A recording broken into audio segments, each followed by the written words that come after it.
नमस्कार दोस्तों, मैं हूं संतोष और आप जुड़ चुके हैं इक्विटी फंडा में। आज हम एक काफ़ी इंपॉर्टेंट अनाउंसमेंट के बारे में बात करने वाले हैं।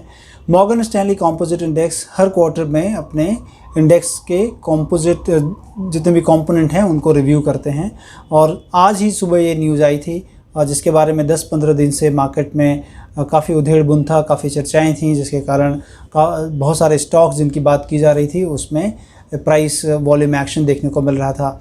आज हम उन्हीं सारे स्टॉक के बारे में बात करेंगे। मॉर्गन स्टैनली कंपोजिट इंडेक्स वो इंडेक्स होता है जहां पर कि बहुत सारे फंड हाउसेस हैं जो कि इनको फॉलो करते हैं और ये एक वर्ल्ड का स्टैंडर्ड इंडेक्स है और जिसके अंदर कुछ इनके सर्टेन नियम हैं जिसके आधार पे कंपनियों को ये चुनते हैं और अगर कंपनियां उन स्टैंडर्ड्स पे खरी नहीं उतरती हैं तो उनको वापस एक्सक्लूड कर देते हैं उन सारे इंडेक्स से। अब ये क्यों ज़्यादा इम्पैक्ट पड़ता है, क्योंकि पूरी दुनिया में मॉर्गन स्टैनली कंपोजिट इंडेक्स को फॉलो करने वाले बहुत सारे एक्टिव और पैसिव फंड हैं जो कि इनको बराबर इन पे नज़र रहती है और इनके साथ अपने पोर्टफोलियो को अलाइन करते हैं, क्योंकि इनके पोर्टफोलियो में जो भी चीज़ें आती हैं उसमें रिटर्न अच्छा माना जाता है, ऐसा हिस्टोरिकल रिटर्न से देखा गया है। आज हम इसी चीज़ पे बात करेंगे कि कौन कौन से स्टॉक जो कि न्यूज़ में आए हैं और उसमें कितना डॉलर इन्फ्लो आएगा और कितना प्राइस पे इम्पैक्ट हो सकता है, क्योंकि जितना ज़्यादा डॉलर इन्फ्लो आएगा उतना ज़्यादा या नंबर ऑफ़ शेयर्स जितने ज़्यादा लिए जाएंगे पोर्टफोलियोज़ में उससे उतना ज़्यादा प्राइस पे इम्पैक्ट पड़ सकता है। तो चलिए शुरू करते हैं आज का वीडियो MSCI इंडेक्स पे। तो मॉर्गन स्टैनली कंपोजिट इंडेक्स ने जो इंडियन लिस्ट ऑफ इक्विटीज़ को इंक्लूजन और एक्सक्लूजन की एक लिस्ट पूरी निकाली है जिसमें सबसे पहले पायदान पे कोटक महिंद्रा बैंक है और इसके बारे में कवायद भी की जा रही थी, पहले से बातचीत भी हो रही थी। 10-15 दिन पहले एक रिपोर्ट भी आई थी जिसके कारण इसमें काफ़ी अच्छा जंप देखने को मिला था। तकरीबन 20% ये स्टॉक एक ही दिन में बढ़ गया था। 1400 रुपये का भाव था, वहाँ से तकरीबन 1600 हो गया था और आप देखें कि अभी जो है 1750 रुपये का दाम है। तो इसमें जो फाइनल लिस्ट के रूप में आया है सबसे बड़ा इन्फ्यूज़न होगा जो कि 5,923 करोड़ का है। 3 करोड़ 38 लाख शेयर इसमें खरीदे जाएंगे और डॉलर टर्म में अगर बात करें तो $797 मिलियन, $797 मिलियन इसमें इन्फ्लो होगा। दूसरी जो कंपनी है वो अडानी ग्रीन है। अडानी ग्रीन में तकरीबन 2.91 करोड़ शेयर्स खरीदे जाएंगे और इसमें जो इन्फ्लो होगा वो 2500 करोड़ के करीब का इन्फ्लो है। $335 मिलियन टर्म में अगर देखें तो $335 मिलियन होगा। उसके बाद एक बहुत ही छोटी कंपनी बैंकिंग सेक्टर की है जो येस बैंक है, जो कि अपने सुर्खियों में रही है काफ़ी, चूँकि इसके प्रमोटर्स चेंज हुए, इनको गवर्नमेंट ने इनफैक्ट बचाया। और उसके बाद इसमें अब एक बहुत बड़ी खबर आती हुई कि MSCI इंडेक्स में इसको शामिल किया गया है। इसमें तकरीबन 101 करोड़ शेयर लिए जाएंगे, खरीदे जाएंगे मार्केट से और 1365 करोड़ का इन्फ्लो होगा। डॉलर टर्म में देखें $184 मिलियन इसमें इन्फ्लो आएगा। अब दूसरी कंपनी अपोलो हॉस्पिटल है। इसमें अपोलो हॉस्पिटल में 56 लाख शेयर्स खरीदे जाएंगे और इसमें तकरीबन $154 मिलियन का इन्फ्लो होगा जो कि INR टर्म्स में 1142 करोड़ रुपए है। उसके बाद ऑटो इंसुलरी की एक बेलवेदर बड़ी कंपनी MRF है, सारे लोगों को पता है, ब्रांड वैल्यू बहुत स्ट्रॉन्ग है कंपनी की। इसमें तकरीबन 1 लाख शेयर्स खरीदे जाएंगे।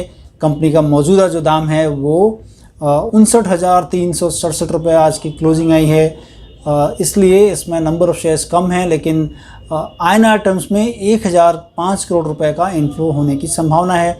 $135 मिलियन इसमें डॉलर इन्फ्लो होगा। अब एक फार्मा सेक्टर की इप्का लैब बोल के ये भी एक अच्छी कंपनी है जिसमें कि 43 लाख शेयर्स खरीदने की संभावना है और 893 करोड़ रुपए इसमें इन्फ्लो हो सकते हैं और डॉलर टर्म्स में 120 करोड़ रुपए है।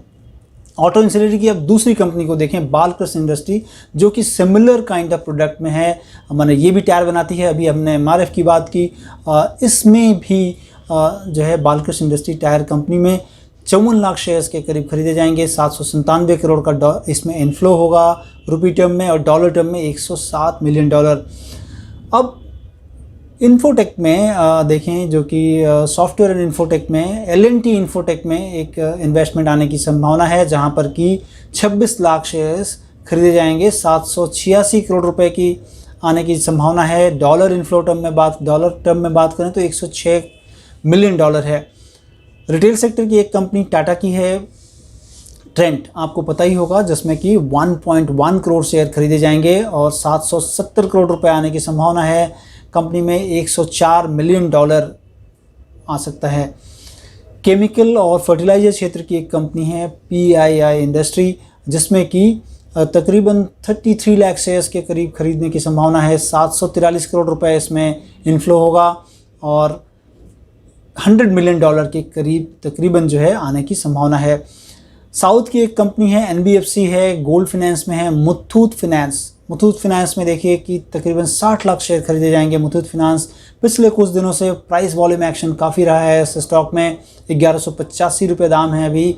708 करोड़ रुपए की आने की संभावना है। 95 मिलियन डॉलर इनफ्लो हो सकता है। अब सीमेंट सेक्टर की एक बहुत अच्छी और बड़ी कंपनी ACC, इसका नाम प्राय सभी लोग जानते होंगे। इसमें 41 लाख शेयर इसमें खरीदे जाने की संभावना है। 677 करोड़ रुपए इसमें आ सकते हैं। डॉलर टर्म्स में बात करें तो 91 करोड़ शेयर्स आएंगे। तो टोटल अगर देखें तो 2330 मिलियन डॉलर आने की संभावना है इस टोटल इनफ्लो में, जो कि इंक्लूजन लिस्ट में शामिल है। और अगर INR टर्म्स में, रुपी टर्म्स में बात करें तो 17,300 करोड़ रुपए के करीब की आने की संभावना है। अब 2 इसमें स्टॉक होंगे जो कि एक्सक्लूड कर रही है MSCI अपने लिस्ट से। उसमें पहली कंपनी NBFC सेक्टर से ही है, जो कि हाउसिंग फाइनेंस में है, LIC housing finance. LIC housing finance में 1.78 करोड़ शेयर्स पोर्टफोलियो से निकलेंगे, माने बाज़ार में बेचे जाएंगे और इसमें जो आउटफ्लो हो सकता है वो 572 करोड़ रुपए का है। डॉलर टर्म में बात करें तो 77 मिलियन डॉलर के करीब का है। दूसरी ऑटो इंडस्ट्री सेक्टर की एक कंपनी है बॉश इंडिया, जो कि काफ़ी बड़ी कंपनी है और 12,000 रुपये के करीब के दाम हैं इसके। और इसमें अगर देखें आप तो तकरीबन 4 लाख शेयर जो है इसमें आउटफ्लो होंगे पोर्टफोलियो से। 442 करोड़ रुपया आउटफ्लो होने वाला है और जिसमें कि 60 मिलियन डॉलर टर्म्स में अगर देखें तो वो आउटफ्लो होगा। तो ये तमाम कंपनियां हैं जिसकी लिस्ट आपके सामने है और इन कंपनियों का प्राइस एक्शन देखना ज़रूरी है। थोड़ा हिस्टोरिकल भी आपको देखना चाहिए कि कौन सी कंपनी में ऑलरेडी मार्केट एंटिसिपेट करके मूव कर चुका है। जैसे कोटक महिंद्रा बैंक, कोटक महिंद्रा बैंक में मार्केट ने ऑलरेडी एंटिसिपेट कर लिया और उसको काफ़ी अच्छा बढ़ा दिया। अडानी ग्रीन, काफ़ी अच्छी बढ़त इसमें देखी गई है पिछले महीनों में, पिछले 2-3 महीनों में काफ़ी अच्छी बढ़त है। 800-900 के आसपास इसमें दाम है। यस बैंक में देखें तो नीचे करीब 12-12.5 था, अभी 14-14.25 है। 2 दिन से इसमें बाइंग फ्रीज चल रही है ये कंपनी। तो प्राइस एक्शन को देखें, कंपनी के फंडामेंटल को भी डेफिनेटली देखें, लेकिन MSCI में जब कभी भी कंपनियां इंक्लूड की जाती हैं तो इसमें जो है सबसे बड़ी चीज़ है कि ये लोगों के रडार पे आती है और एक पोर्टफोलियो का हिस्सा बनती हैं। आपको ज़रूरी होगा कि इनके फंडामेंटल को देखें और फंडामेंटल में लगातार अगर पिकअप है तो आने वाले टाइम पे इसमें एक अच्छी अपॉर्चुनिटी हो सकती है। तो ये थे सारे स्टॉक्स जिसमें आपको ध्यान रखना है। और ये जो इंक्लूजन और एक्सक्लूजन होगा ये 30 नवंबर को होने वाला है। 30 नवंबर की क्लोजिंग पे ये सारे स्टॉक जो कि इंक्लूड किए गए हैं, ये सारे स्टॉक पोर्टफोलियो में रहने चाहिए। और 30 नवंबर को ये सारे स्टॉक जो हैं, जो 2 स्टॉक निकल रहे हैं, वो स्टॉक पोर्टफोलियो से निकल जाएंगे। तो 30 नवंबर की ट्रेडिंग जो होगी उस दिन लास्ट के हाफ एन आवर में इन सारे स्टॉक्स में देखेंगे आप एक अच्छी वोलेटिलिटी और एक अच्छा जो है इसके अंदर प्राइस वॉल्यूम एक्शन देखने को मिलता है। क्योंकि जो क्लोजिंग होती है पोर्टफोलियो में, जब कभी भी आप कोई भी स्टॉक लेते हो तो क्लोजिंग बहुत इंपॉर्टेंट होती है। और क्लोजिंग जो आता है डे क्लोजिंग लास्ट के हाफ एन आवर का एवरेज होता है। लास्ट के हाफ एन आवर का एवरेज के कारण जो है इसमें प्राइस वॉल्यूम एक्शन देखने को मिलता है।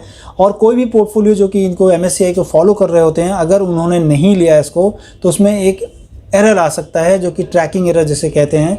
तो सारे स्टॉक्स जो है उनको उसी दिन अपने पोर्टफोलियो में इंक्लूड या एक्सक्लूड करने होते हैं। इस लिहाज से लास्ट के आधे घंटे में बहुत ज़्यादा इसमें मूवमेंट रहते हैं। तो ये सारे स्टॉक्स आपको डेफिनेटली देखने चाहिए आने वाले टाइम के लिए। धन्यवाद दोस्तों।